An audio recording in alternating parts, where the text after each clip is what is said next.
안녕하세요. 토요미스테리 디바달리아입니다. 2002년 많은 사람들의 축복 속에서 갓 고등학교를 졸업한 켈리 코크란과 제이스 코크란이 결혼식을 올립니다. 두 사람은 어린 시절부터 마을에서 함께 자란 소꿉친구였습니다. 고등학교에 오면서 두 사람 사이에는 사랑의 싹이 텄고 교내에선 소문난 커플이 되었죠. 그리고 마침내 학교를 졸업하자마자 결혼을 결심한 것이었습니다.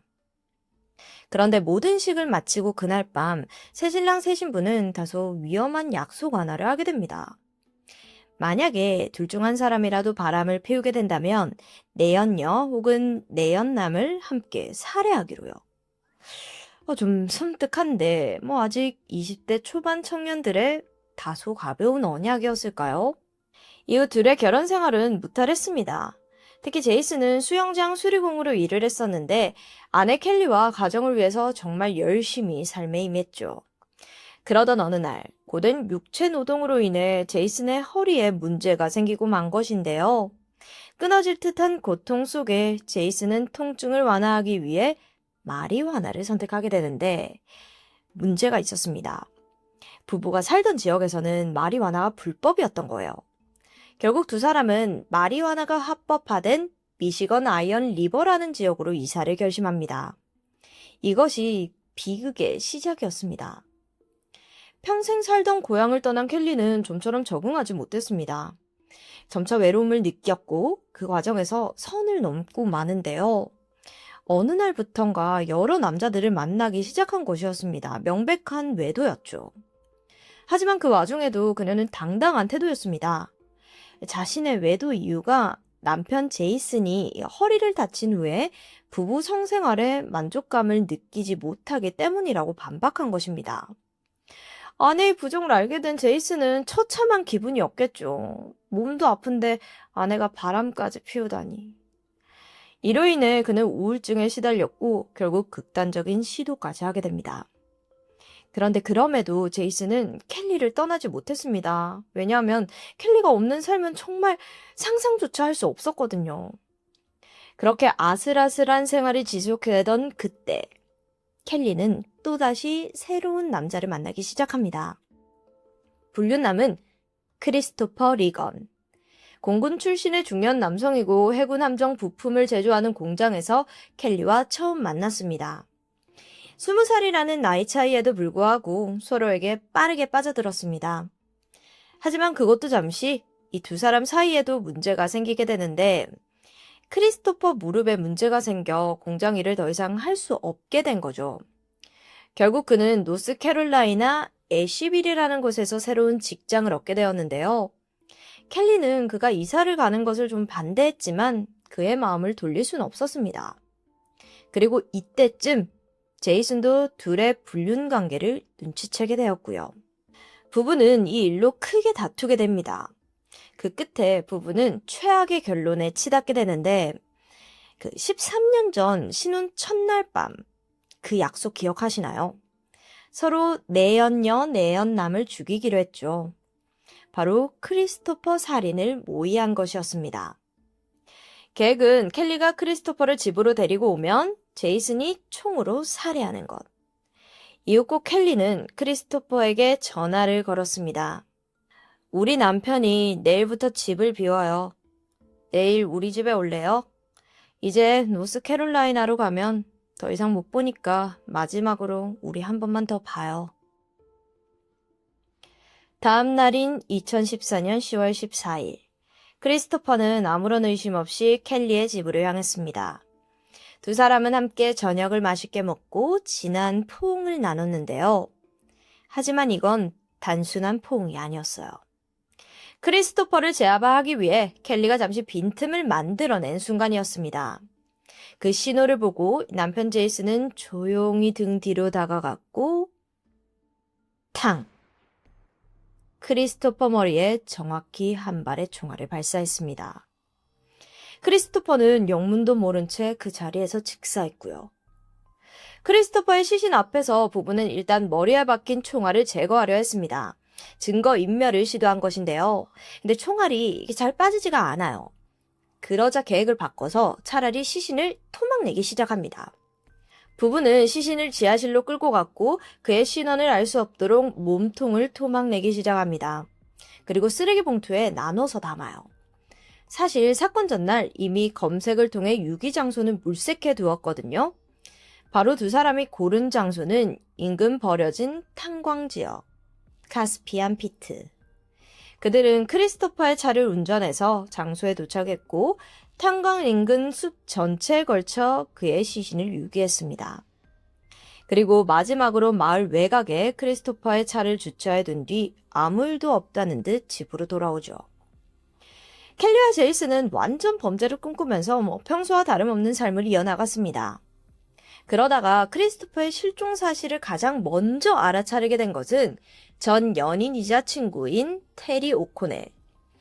사실 그녀는 크리스토퍼의 이사를 도와주기로 한 상태였는데 약속 당일 그와 연락이 되지 않자 수상함을 느꼈던 거예요. 그렇게 시간이 하루 이틀 더 지나자 불안감에 휩싸였고 결국 2014년 10월 27일 경찰에 크리스토퍼 실종을 접수했습니다. 사건을 접한 경찰은 크리스토퍼가 강력 범죄에 연루되어 있을 거라 짐작했습니다. 왜냐면 전직 군인 출신의 건장한 남성이 하루아침에 차량과 함께 실종된 게 이게 결코 흔한 일은 아니었기 때문에요. 수사 직후 크리스토퍼의 차량이 집에서 약 6km 떨어진 곳에서 발견이 되었는데 내부를 수색하던 경찰이 안에서 결정적인 단서를 발견하게 돼요. 노란색 포스트잇에 적혀있는 주소. 바로 켈리의 집이었습니다.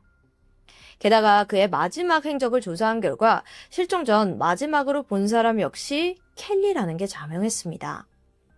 그렇게 켈리는 유력한 용의자로 떠오르게 되었는데요. 그래서 경찰이 켈리와 제이슨 부부를 소환함과 동시에 자택에 들이닥쳐 수사를 진행했는데 그 결과 집 안에서는 비산혈흔이 발견됩니다.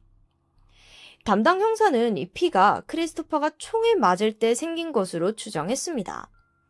하지만 당시 유전자 기술로는 이 작은 핏방울에서 신원을 확인할 정도의 DNA를 추출하기는 어려웠죠.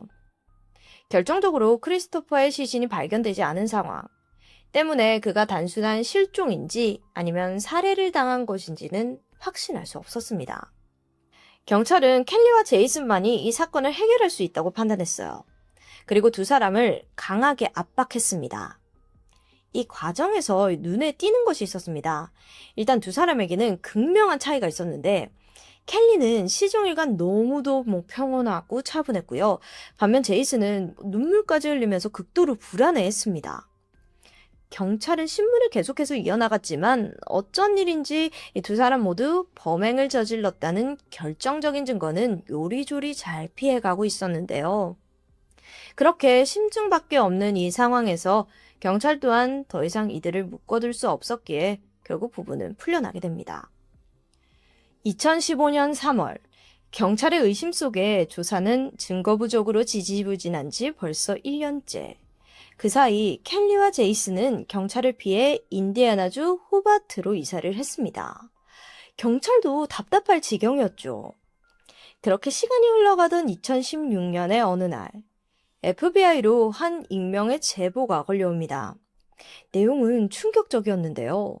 며칠 전 제이슨이 사망을 했는데 아무리 생각해도 그의 아내인 켈리가 살해한 것 같다는 내용이었습니다. 지난 2016년 2월 20일 인디애나의 911 센터로 다급한 켈리의 신고 전화가 걸려옵니다. 자신의 남편이 갑자기 숨을 쉬지 않는다며 도움을 요청했는데요. 이후 응급구조대가 급히 현장에 출동했지만 제이슨은 이미 사망한 상태였죠.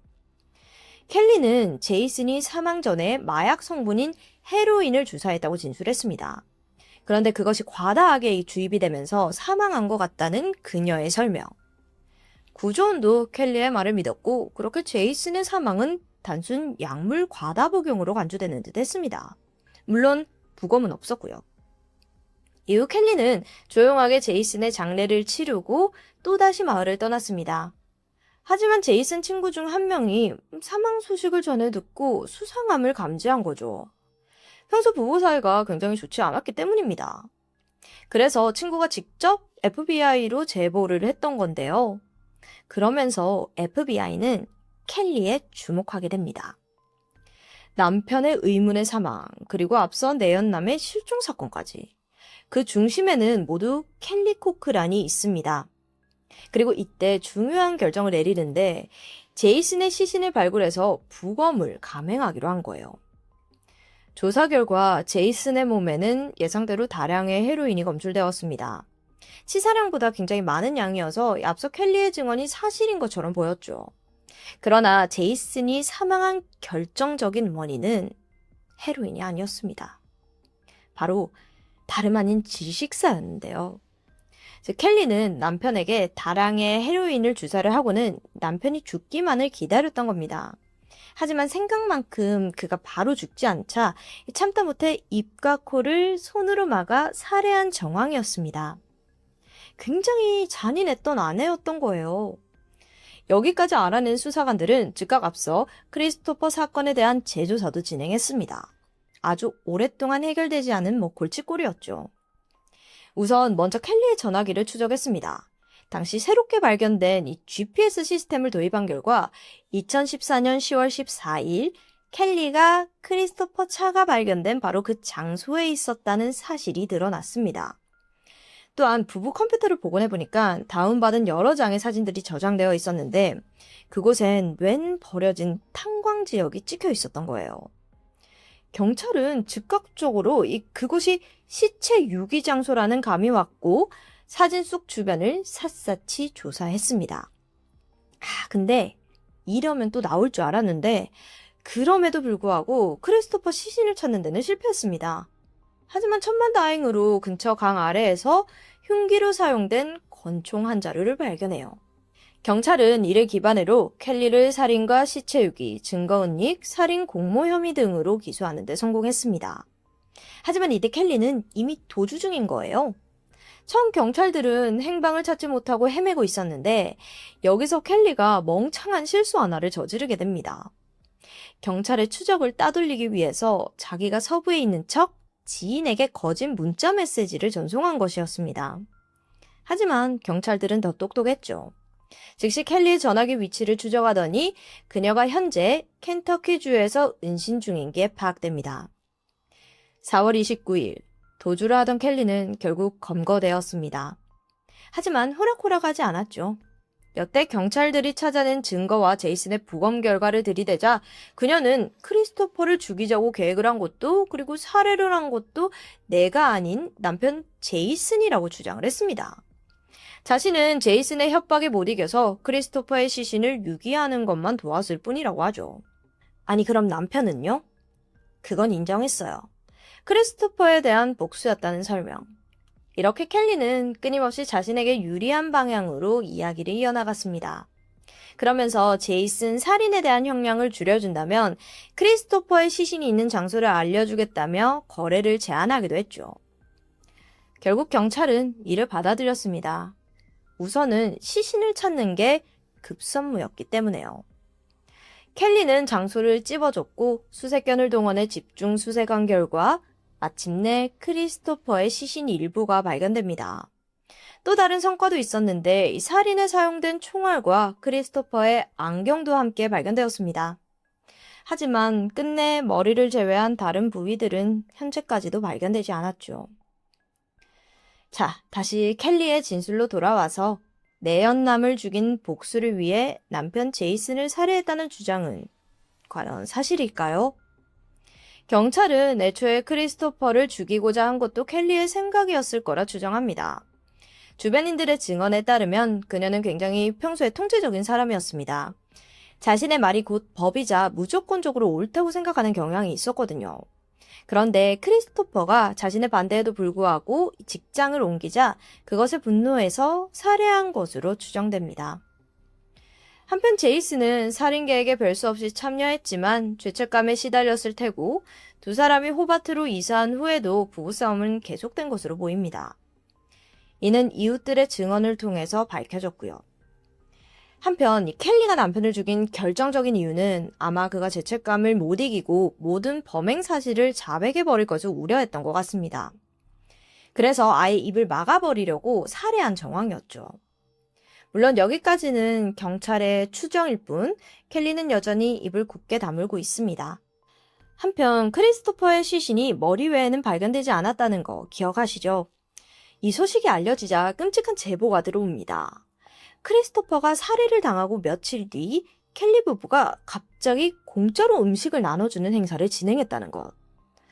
평소 켈리 성격을 생각하면 정말 이상한 일이었습니다. 이때 메뉴는 버거였는데요. 근데 사람들은 부부가 만든 이 패티의 맛이 일반적인 것과는 좀 달랐다고 합니다. 모든 것을 조합해본 이웃들은 그때 버거 패티가 혹여나 크리스토퍼의 인육으로 만든 게 아니냐는 의혹이 일게 되죠. 하지만 켈리는 이 부분에 대해서는 사람들의 오해라고만 일축했습니다. 이 진실 역시 켈리만이 알 뿐입니다. 2017년 5월, 켈리 코크란은 크리스토퍼 살인 사건으로 유죄 판결을 받았고 현재 종신형을 살고 있습니다. 이 사건에 특이한 점이 있다면 크리스토퍼 살인과 남편 제이슨의 살인을 저지른 주가 각기 다른 곳이라서 재판도 각각 다른 곳에서 2번 받았다는 점이요. 그래서 켈리는 인디애나주에서 제이슨 살인 혐의로 추가 65년형을 선고받았습니다. 종신형에 65년형까지 더하면 그녀가 사회로 나올 확률은 극히 적어 보이는데요. 그녀는 현재 교도소 안에서 죗값을 치르고 있습니다. 일부 여론에서는 이 악마 같은 여성이 당연히 있어야 할 곳에 갇혀 있다는 반응이죠. 지금까지 토요미스테리 디바달리아였습니다.